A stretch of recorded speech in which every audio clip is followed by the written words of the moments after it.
Okay, so we're live at Forex at their brand new location in Southwest Portland, celebrating their 5th anniversary. 5 years. Here with Brian Taylor, the founder of Forex, along with the very first reporter of mainstream media, Angela Blessing.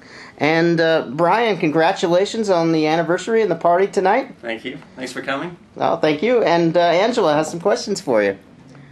Well, as soon as I walked in, the food looked really wonderful, and I like how it was all laid out, and I wanted to ask you if you did that. Oh, I bought it, but other people actually laid it out, so I can't take any credit for that, but I'm going to try and eat almost all of it, so. Well, that's very presidential of you. Yeah, thank you.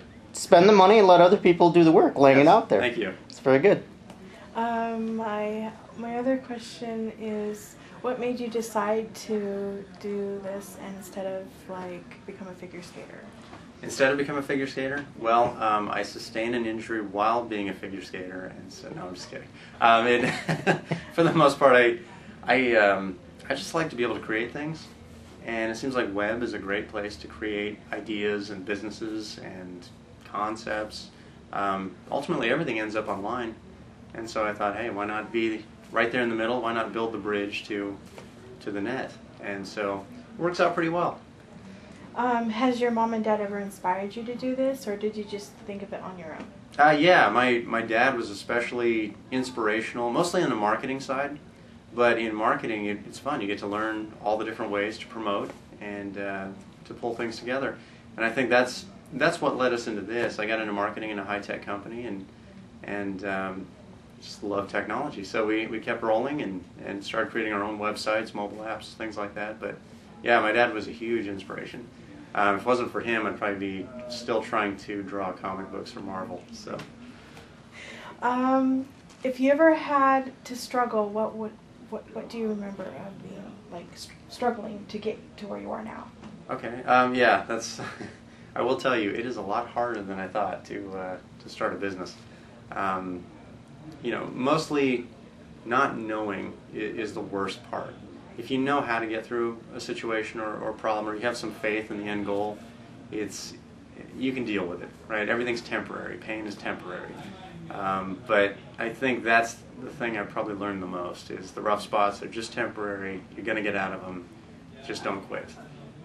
But there were definitely struggles in the beginning, especially with cash flow and all the usual stuff. Yeah. You starve your way up.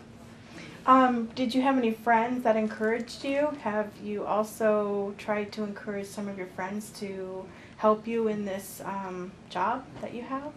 Yeah, you know what's interesting? I got to start this company with friends, and so we had to encourage each other. Otherwise, we'd have mental breakdowns. It would be crazy.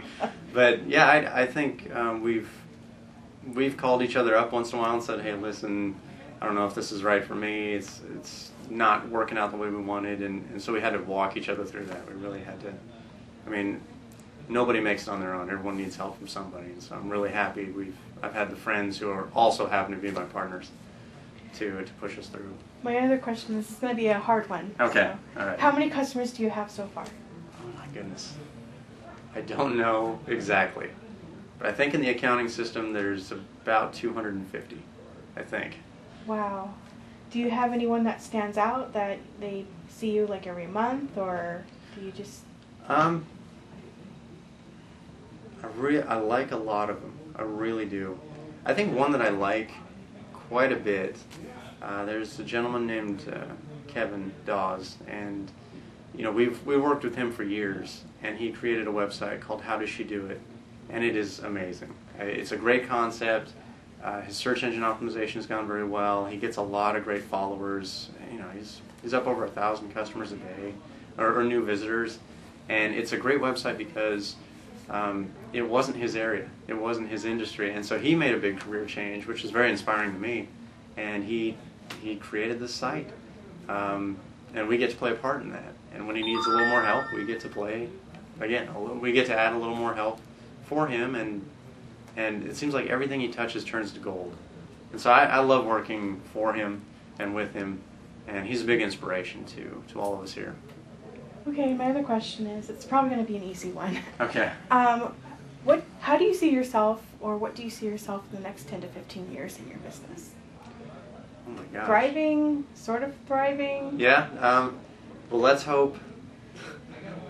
If it goes my way, I'll be fishing on a boat in San Diego. Oh, So I think that'd be exciting. fun. Yeah. Very rewarding. Yeah, I hope so. And then there's a lot of good talent here, and I think they'll, if we do it right, they'll run the company for us, and all we have to do is check in once in a while and say, hey, we caught a new fish. So.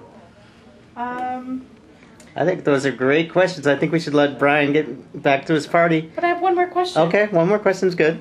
Would you ever hire someone who has a developmental or physical disability? Oh, sure. And what would they be doing?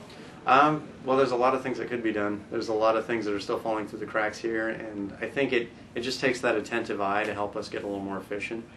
But again, I think our biggest problem is not necessarily ideas, it's execution. And so anybody, no matter what their origin or background or ability, I mean, anyone can make a definite contribution. And so I think that's what's exciting about where we're going and how we're growing. Well, I just want to say thank you for your time. This means a lot to me. Okay, great. Thanks for coming out. It's really an honor to have you guys.